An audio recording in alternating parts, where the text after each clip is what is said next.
Shohjahon Jo'rayev. Bilasan, ukajonim, katta bola bo'lib qolding. Kecha menga intervyu jo'natishibdi. Men san oldinga borib kechirim so'raganman. Men uzr so'rabman sendan. Sen g'alatiroqmisan yoki yosh bolamisan? O'zing kelding. Assalomu alaykum akajon deb kelding.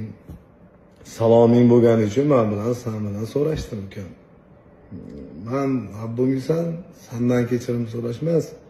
Seni dadangni oldiga so'rashgani men bormaganman. To'yda to'g'ri kelib qolganmiz, birga ashula aytganmiz. Shu hayotimda shu 2 marta to'yda ko'rdim. Doim menga tashab yurardi dadang rahmatli. Sen meni o'zing bilan tengqima, men o'zimning yo'nalishim bor, san'atkorman. Sen dadalaringning oldiga san'atkorman. Kelmadi. Sen salar gapiryapsan, men sen dadangdan sal kichkinaman xolos. Meni dada degan, aka deganman, ukam.